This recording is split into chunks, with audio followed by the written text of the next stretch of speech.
जय Hind and hello guys, स्वागत है आपका आपके अपने YouTube चैनल ज्ञानदेह होस्ट में। और इस वीडियो में मैं आपको बताने वाला हूं रेलवे रिक्रूटमेंट सेल यानी कि RRC west central railway apprentice online form 2023-2024 के बारे में कि कैसे आपको इस फॉर्म को फिल करना है। तो वीडियो को देखते रहिए, आपको पूरी जानकारी यहां पर दी जाएगी जिससे कि आप इस फॉर्म को बिना किसी मिस्टेक के भर पाएंगे। तो चलिए शुरू करते हैं गाइज। यहां पर अभी जो वीडियो में देख सकते हैं आपका अप्लाई लिंक है। इसके ऊपर आने के लिए आपको क्या करना है, आप यहां पर वीडियो के डिस्क्रिप्शन में मैंने हमारी वेबसाइट का लिंक दिया है, इसको ओपन करेंगे जहां पर आपको जानने को मिलेगा कि इसमें 3015 वैकेंसी निकाली गई है। एज 15 से 24 साल के बीच रखी गई है। एप्लीकेशन फीस जनरल ओबीसी को 100 रुपए, SC ST विकलांग एंड ऑल कैटेगरी फीमेल के लिए कोई फीस नहीं है। फॉर्म आप लोग 14 जनवरी 2024 तक भर पाएंगे।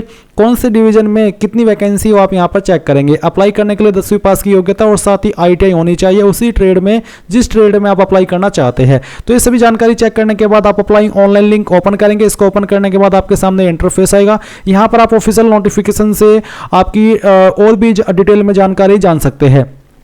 ये सभी जानकारी जानने के बाद में आपको यहाँ पर क्या करना है, आप न्यू वर्जन के ऊपर क्लिक करेंगे। इसके ऊपर क्लिक करने के बाद में यहाँ पर आपको click here to select the ITI trade, इसके ऊपर क्लिक करना है। अब इसके ऊपर क्लिक करने के बाद में आपको सिलेक्ट करना है कि आपको कौन से ITI ट्रेड में अप्लाई करना है। मैंने जैसे कि वीडियो के शुरू में कहा कि वही कैंडिडेट अप्लाई कर पाएंगे जिसमें कि जिसके पास 10वीं और साथ ही ITI होगी, इनमें से दिए गए किसी भी ट्रेड में। तो जिस पर भी आपको अप्लाई करना है वो आप यहाँ पर सिलेक्ट कर लेंगे। एंड सिलेक्ट करने के बाद में इस तरह से आपके सामने कुछ ऐसा इंटरफेस आ जाएगा।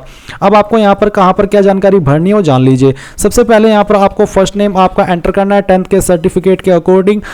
इसके बाद में मिडिल नेम एंड देन जो आपका लास्ट नेम है वो आप यहां पर एंटर करेंगे। फिर यहां पर गाइज आपको आपका आधार नंबर एंटर करना है, आपके फादर का नेम एंटर करना है, आपकी मदर का नेम एंटर करना है। डेट ऑफ बर्थ आपकी क्या है वो आप यहां पर कैलेंडर के ऊपर क्लिक करके सिलेक्ट कर लेंगे। पहले जो भी आपका ईयर है वो आपको यहां पर सिलेक्ट कर लेना है। फिर यहां से आपका जो मंथ है वो आपको सिलेक्ट करना है और यहां से डेट, तो आपकी डेट ऑफ बर्थ आ जाएगी। देन गाइज आप यहां पर आपका मोबाइल नंबर एंटर करेंगे, आपकी ईमेल आईडी एंटर करेंगे, आपका जेंडर सेलेक्ट कर लेंगे मेल या फिर फीमेल। फिर आपको यहां पर रिलीजन अपना सिलेक्ट कर लेना है, जो भी आपका रिलीजन है वो आप सिलेक्ट कर लेंगे। इसके बाद में कम्युनिटी आपकी कौन सी है, यानी कि कास्ट कैटेगरी कौन सी है, जनरल है, SC है, ST है, OBC है, EWS है, जो भी है वो आप यहां पर सिलेक्ट कर लीजिएगा। इसके बाद में पूछेगी क्या आप फिजिकली हैंडीकैप यानी कि विकलांग है, अगर हाँ तो यस, नहीं तो आप नो करेंगे। एकेडमिक एजुकेशन आपकी शैक्षणिक शिक्षा कितनी है, तो यहां पर हम 10th सिलेक्ट कर लेते हैं। इसके बाद में यहां पर आता है 10th क्लास परसेंटेज, 10वीं के अंदर आपकी कितनी परसेंटेज थी वो आपको एंटर करना है। टेक्निकल एजुकेशन तो आपको यहाँ पर टर्नर देखने को मिल रहा है, जिसका मतलब ये है कि आपके पास ITI होनी चाहिए टर्नर के ट्रेड में। एंड ITI की परसेंटेज आपकी कितनी है वो भी आपको यहाँ पर एंटर करनी है। फिर आपको यहाँ पर डिपार्टमेंट सिलेक्ट करना है कि आप कौन सी डिवीजन के लिए अप्लाई करना चाहते हैं। वो सिलेक्ट करने के बाद में आपको बताना कि क्या आप एक्स सर्विसमैन है, अगर हाँ तो यस, नहीं तो आप नो करेंगे। फिर गाइज इन सभी जानकारी को चेक करने के बाद में आप यहाँ पर सबमिट के ऊपर क्लिक करेंगे। अब गाइज आप यहाँ पर देखेंगे user ID and password Saint on your registered mobile number and email address, यानी कि जो आपका रजिस्ट्रेशन है वो हो चुका है। अभी आपको यहाँ पर लॉगिन करना है। लॉगिन करने के बाद आपके सामने ये वाला इंटरफेस आएगा।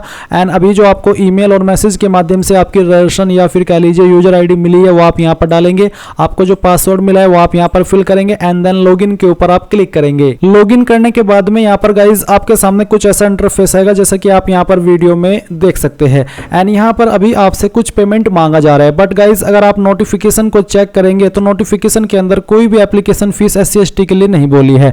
पर यहाँ पर ये जो फीस आपसे ली जा रही है ये बेसिकली आपको यहाँ पर जो आपका पोर्टल का चार्ज है वो देना है, जिसमें कि आप देख सकते हैं मैं आपको फीस के ऊपर लेकर के आया हूँ। For all candidates except those mention, नीचे जो यहाँ पर मेंशन है उनके लिए 136 रुपये फीस है और SC ST इनके लिए कोई फीस नहीं है, बल्कि यहाँ पर ये जो 36 रुपये आपको पे करने पड़ेंगे SC ST विकलांग को, ये एक प्रोसेसिंग फी के रूप में आपसे लिया जा रहा है। एप्लीकेशन फीस कोई नहीं है। ये इनका अलग से तरीका इन्होंने निकाला है फीस को निकालने का। नॉर्मली क्या होता था कि SC ST के लिए कोई फीस नहीं होती थी, तो इन्होंने क्या करा, एक इसको प्रोसेसिंग फी का नाम दे करके अलग से आपसे कुछ ना कुछ अमाउंट ले ही लिया। तो आपको यहाँ पर ये 36 रुपये एप्लीकेशन फीस पे करनी होगी, जो कि आपको यहाँ पर देख सकते हैं DU नंबर के माध्यम से जमा करनी है। अब ये DU नंबर क्या होता है मैं आपको बताता हूँ। आप यहाँ पर नीचे देख सकते हैं क्लिक हियर टू पे, आपको इसके ऊपर क्लिक करना है। इसके ऊपर क्लिक करने के बाद में आपको यहाँ पर सर्च में क्या सर्च करना है, railway recruitment cell west central railway JBP, ये आपको यहाँ पर सर्च करना है। इसको सर्च करने के बाद में आपसे डीयू नंबर मांगा है या फिर बैंक रेफरेंस नंबर मांगा है। अभी आपको कैसे मिलेगा वो जान लीजिए। तो बेसिकली आप यहाँ पर टोटल पेपल अमाउंट के नीचे क्लिक है टू पे का एक लिंक देखेंगे, आपको इस लिंक के ऊपर क्लिक करना है। इसके ऊपर क्लिक करने के बाद आपके सामने ये वाला इंटरफेस आएगा। अब यहाँ पर आने के बाद में आपको गवर्नमेंट डिपार्टमेंट सेलेक्ट करना है। गवर्नमेंट डिपार्टमेंट सेलेक्ट करने के बाद में आप यहाँ पर सर्च में रेलवे सर्च करेंगे, RAIL रेलवे, ये आपको सर्च करना है। इसको सर्च करने के बाद में आपको railway recruitment cell west central railway JBP देखने को मिलेगा। आपको इसको टिक करना है। इसको टिक करने के बाद में आप यहाँ पर देखेंगे fees for general OBC EWS, इसके अलावा यहाँ पर फीस फॉर SC ST विकलांग, इसके अलावा application processing fee for apprenticeship.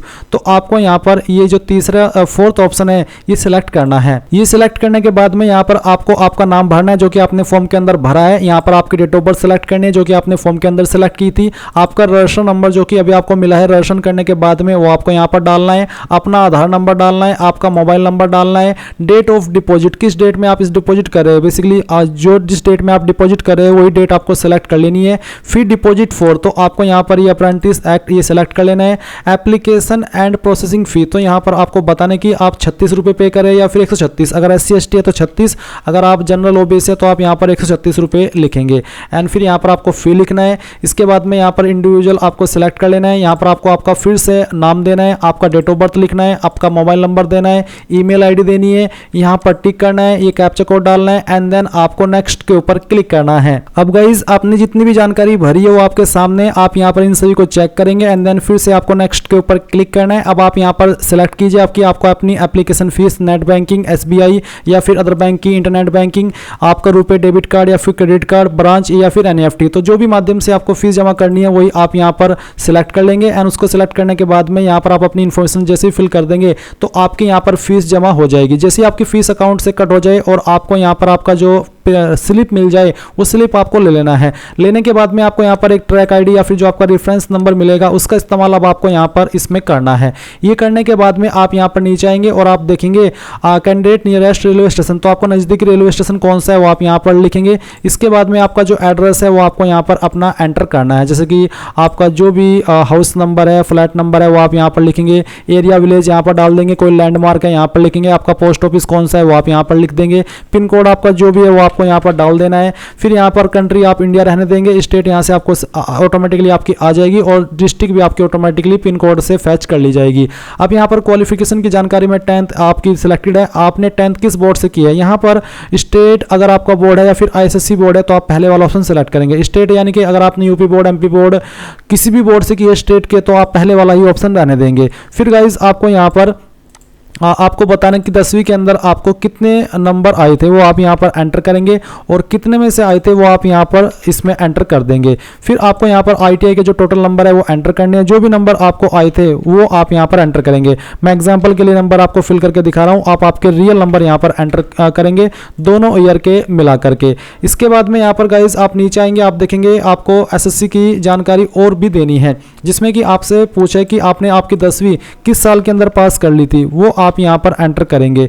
ये एंटर करने के बाद में आपको यहाँ पर आपके बोर्ड का नाम देना है, तो किस बोर्ड के द्वारा आपने आपकी जो 10वीं है वो पास की है वो बोर्ड का नाम आप यहाँ पर लिख देंगे। कॉलेज आपने कौन सा कॉलेज से की है उसका नाम आपको यहाँ पर एंटर करना है। तो इस तरह से जिस भी कॉलेज से आपने की है वो आप यहाँ पर लिख देंगे। सर्टिफिकेट नंबर क्या है 10th का वो आप यहाँ पर लिखेंगे। फिर सेम तरीके से आपको ITI की जानकारी देनी है, तो आपने ITI किस ट्रेड में की है उस ट्रेड का नाम आपको यहाँ पर लिखना है और किस साल के अंदर आपने पास किया वो साल आप यहाँ पर लिख देंगे। फिर आता है कॉलेज, तो आपने कहाँ से किया उसका नाम दीजिए और ITI का सर्टिफिकेट नंबर भी आप यहाँ पर डाल दीजिए। फिर यहाँ पर अदर डिटेल आती है जहाँ पर कास्ट सर्टिफिकेट की जानकारी मांगी है। अगर आप SC ST OBC कैंडिडेट है तो आपको यहाँ पर कास्ट सर्टिफिकेट नंबर एंटर करना है। फिर कास्ट सर्टिफिकेट किसके द्वारा इशू किया गया है उस अथॉरिटी का नाम आपको देना है। सर्टिफिकेट जनरली SDM, तहसीलदार, नायब तहसीलदार, मजिस्ट्रेट, CO इनके द्वारा जारी किया जाता है। एंड उनमें से कौन से अधिकारी ने आपका सर्टिफिकेट जारी किया है उस अधिकारी की पोस्ट का नाम आपको देना होगा। एंड ये आपके सर्टिफिकेट के ऊपर भी मेंशन मेंशन होगा कि कौन सी पोस्ट के अधिकारी ने आपका सर्टिफिकेट जारी किया है। फिर कब आपका सर्टिफिकेट इशू हुआ है वो डेट आप यहाँ पर सेलेक्ट कर लेंगे। मार्क्स ऑफ आइडेंटिफिकेशन, आपकी बॉडी के ऊपर वो निशान जिससे आपके शरीर की पहचान होती है उसके बारे में आप यहाँ पर लिखेंगे। एंड अगर आपकी बॉडी के ऊपर 2 मार्क है तो आप लिख देंगे, नहीं तो आपको यहाँ पर दूसरे में 9 मार्क लिख देना है अगर आपकी बॉडी के ऊपर 1 से ज़्यादा मार्क नहीं है। फिर यहाँ पर आपको कुछ डॉक्यूमेंट अपलोड करना है, जैसे कि आपका 10th का जो मार्कशीट है वो आप अपलोड करेंगे। आप यहाँ पर देख सकते हैं इसका जो साइज है वो 200 KB से कम रहना चाहिए और फॉर्मेट JPG का रखा है। तो चूज फाइल के ऊपर क्लिक करें, जहाँ पर भी फोटो का इमेज है सेलेक्ट कीजिए, ओपन कीजिए। इसके बाद में यहाँ पर आपको 10th का जो सर्टिफिकेट है वो अपलोड करना है। अगर आपकी मार्कशीट 10th की और सर्टिफिकेट एक ही है तो दोनों में आपको एक ही डॉक्यूमेंट अपलोड करना है। फिर ITI सर्टिफिकेट आप अपलोड करेंगे। ITI प्रोविजनल एंड मार्कशीट आपको यहाँ पर अपलोड करनी है, यानी कि जो आपकी मार्कशीट है वो आपको अपलोड करनी होगी। आपका जो फोटो है वो आपको यहाँ पर अपलोड करना है। एंड उसके बाद में जो आपका साइन है वो भी आपको यहाँ पर सेलेक्ट कर लेना है। ये सिलेक्ट करने के बाद में यहाँ से इसको ओपन करेंगे। फिर जो अन्य डॉक्यूमेंट आपके ऊपर एप्लीकेबल है वो यहाँ पर अपलोड कर देंगे। जो भी आप डॉक्यूमेंट अपलोड करेंगे वो यहाँ पर आते चले जाएंगे। फिर आप यहाँ पर सबमिट के ऊपर क्लिक करेंगे। सबमिट के ऊपर क्लिक करने के बाद में गाइस आपका जो फॉर्म है वो सबमिट हो जाएगा एंड ये आपका फाइनल प्रोसेस हो जाएगा। और इसके बाद में अगर आपको कोई प्रॉब्लम आती है तो आप क्लिक टू लॉगिन के ऊपर क्लिक करके आपके फॉर्म का जो स्टेटस है वो चेक कर सकते हैं। तो इस तरह से गाइस आप लोग इस फॉर्म को भर पाएंगे। आई होप ये जानकारी आपको पसंद आई होगी। So thanks for watching. जय हिंद।